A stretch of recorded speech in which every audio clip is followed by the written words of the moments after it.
కరువుతో అల్లాడిన అనంతపురం జిల్లా ఇప్పుడు సిరులునిచ్చే పంటలకు నెలవుగా మారింది. తెలుగు రాష్ట్రాల్లో ఎక్కడా లేని విధంగా ఇక్కడ ఖర్జూరం పంట జోరుగా సాగవుతుంది. 4 ఏళ్ల క్రితం ఖర్జూరం మొక్కలను ప్రయోగాత్మకంగా నాటిన రైతు ప్రస్తుతం దిగుబడులను పొందుతున్నాడు. ఇంతకీ ఖర్జూరం సాగు ఎలా ఉంది? పెట్టుబడి ఎంత అవుతుంది? మార్కెటింగ్ సమస్యలేమైనా ఉన్నాయా? రైతు అనుభవం ద్వారా తెలుసుకుందాం.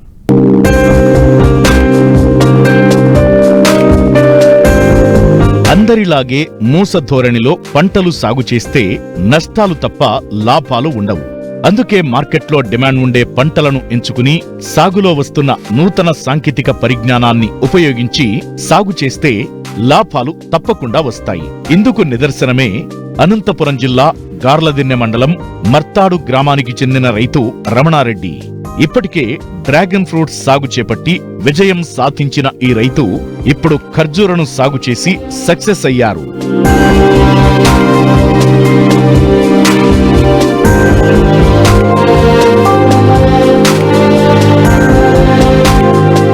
సాధారణంగా ఖర్జూరం అనగానే మనకు మార్కెట్లో నల్లగా ఉండి మెత్తగా ఉంటుంది.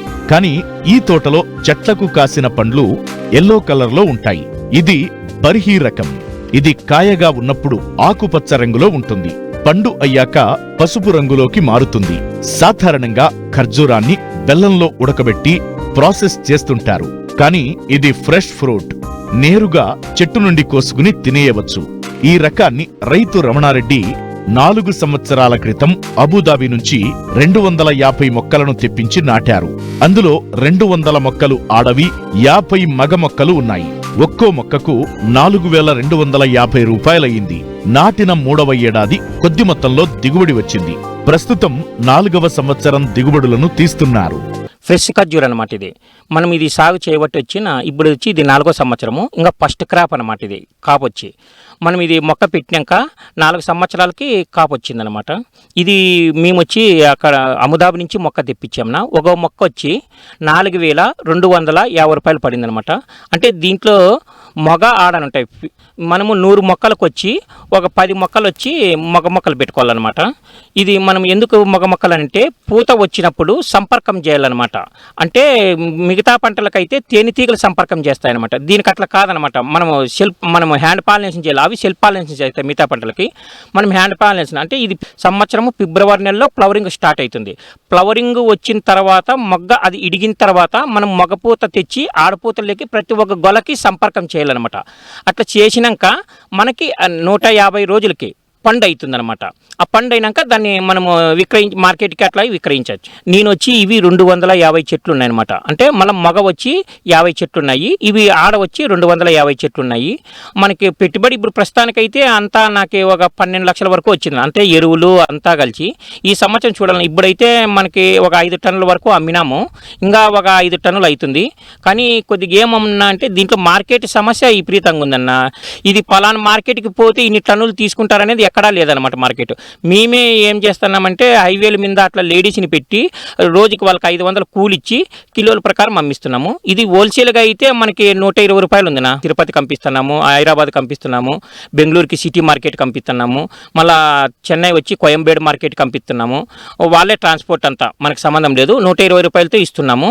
కానీ ఏమనంటే నా దీంట్లోనూ ప్రాసెస్ ఏమనంటే పని అయితే ఎక్కువ, లేబర్స్తో ఎక్కువ ఖర్చు కూడుకోండి. ఇది ఎందుకంటే దీనికి ముళ్ళు అంతా జూరించుకోవాలి. ఫస్ట్ మళ్ళీ పట్టలన్నీ కోసేసుకోవాలి. దీనికి అసలైంది ఏమనంటే 3 సంవత్సరాల నుంచి రైనోస్ బీటీలని పురుగు వస్తుంది అనమాట. నల్ల పురుగు అంటే లోపల వచ్చి తొలుతా వస్తుంది. అది పీస్ అనేది బయటకు వస్తుంది. క్లోరోపైరిపాస్ కానీ ఏదన్నా కానీ దాన్ని పిచికారి చేసినామనుకో ఆ పురుగు చనిపోతుంది. మళ్ళీ 4 ఏళ్ల తర్వాత వచ్చి దీనికి రెడ్ వీల్ అని వస్తుంది. అంటే ఇప్పుడు కాపు బాగా కాసింది, చూసేక మీద ఇది బాగుంది అనుకుంటావు, కానీ అది ఉన్నట్టుండి చెట్టు పడిపోతుంది అనమాట. దీనికి ఆ 2 వ్యాధులు తప్ప మళ్ళీ వ్యాధులు అయితే ఏది లేదు. కానీ మార్కెట్ గిన బాగునింటే ఎవరైనా కానీ పెట్టుకోవచ్చు. మార్కెట్ పరంగా చాలా ఇబ్బందులు ఉన్నాయన్నమాట. దీనికి ఒక్కసారి మొక్క నాటినామంటే ఒక 50-60 ఏళ్ళు ఉంటుంది అనమాట. ఎందుకంటే ఇది ఈత చెట్టు జాతిది. నీళ్లు లేకుండా పండుతుంది, నీళ్లున్నా పండుతుంది. నీళ్ళు ఎక్కువ ఉన్నాయనుకో ఇంకా కాయ సైజు స్పీటు అంతా పెరిగి బాగా వస్తుంది పంట. దీనికి మొక్కలు నాటినాక మేము దీనికి ఎక్కువ ఈటు ఉండాలన్నమాట. కోడెరువు ఎక్కువ వేస్తున్నాము, మేకలెరువు వేస్తున్నాము. కానీ మన పసిలెరువు వేయకూడదు అని అంటున్నారు. కానీ మేము పసిలెరువు కానీ వేస్తున్నాము. ఎందుకంటే పసిలెరువు ఎక్కువ వేస్తేనా రైనో బీటులో అది పురుగు వస్తున్నట్టున్నారు. వేయకోకుండా వస్తుంది, వేసినా వస్తుంది. అందుకని మేము పోషకాలన్నీ ఎక్కువ న్యూట్రియన్స్ అట్లా ఎక్కువ ఇస్తేనా బాగుంటుందని. అది కాక ఇది ఫ్రెష్ ఫ్రూట్ అనమాట. అనంతపురంలో ఏ ఫ్రూట్ అన్నా కానీ నీకు ఏదైనా తీసుకోండి అనంతపురంలో మనకు, ఎందుకంటే స్వీట్ ఎక్కువ ఉంటుందన్నమాట. ఇది మీ ఇప్పుడు మార్కెట్లో అంతా ఉండేది ఇది చూసేకి ఏమనుకోండి, పచ్చితకాయ ఉంది దీన్ని తింటారా అది ఇదని అడుగుతున్నారు. కానీ ఈ కాయ ఒక్కసారి ఎవరైనా తిన్నారంటే కేజీ అడిగే వాళ్ళు 2 కేజీలు అడుగుతున్నారు. బాగా మార్కెట్లో అయితే బాగానే తీసుకుంటున్నారు, కానీ మార్కెట్ పరంగా మనకి టన్నులు తీసుకునే వాళ్ళు లేరన్నా. మనం సొంతంగా మార్కెట్ చేసుకుంటేనేమో బాగుంది. ఖర్జూరం మొక్కలు ప్రతి ఏటా జనవరి ఫిబ్రవరిలో పూతకు వస్తాయి. వచ్చినప్పుడు మొగ పుష్పాల నుండి వచ్చిన పుప్పొడితో ఆడ మొక్కలకు వచ్చిన పుష్పాలను క్రాసింగ్ చెయ్యాలి. ఇలా పూత వచ్చిన 150 రోజులకు పండ్లు కోతకొస్తాయి. ఇప్పటికే 3 ఎకరాలపై 5 టన్నుల దిగుబడిని తీసుకున్న రైతు మరో 5 టన్నుల దిగుబడి మొక్కలపైనే ఉందంటున్నారు. ఇలా ప్రతి ఏటా దిగుబడి పెరగనుంది. ఇలా 60-70 ఏళ్ల పాటు దిగుబడి ఇవ్వనున్నాయి మొక్కలు. ఇది ఇంకా ఫస్ట్ కాపు కాబట్టి నాకు బాగానే వచ్చింది. ఇప్పటికైతే మనకి 250 చెట్లకు గాను ఒక 10 టన్నులు వస్తుంది అనుకున్నాము. ఒకవేళ టన్ను యావరేజ్ 1 లక్ష రూపాయలు వేసుకున్నా కానీ 10 లక్షలు, ఇంకా ఒక 2-3 లక్షలు వస్తే నా పెట్టుబడి అయితే వెళ్ళిపోతుంది. ఇంకా కానీ మనకి ఇంకా మళ్ళీ ఇది కనీసం అంటే 30-40 ఏళ్ళు ఉంటుంది. అంతవరకు అయితే మన సంవత్సరానికి అయితే ఒక 2-3 లక్షలు వస్తుంది. హెల్త్ పరంగా కానీ చాలా బాగా బెనిఫిట్స్ ఉన్నాయన్నమాట.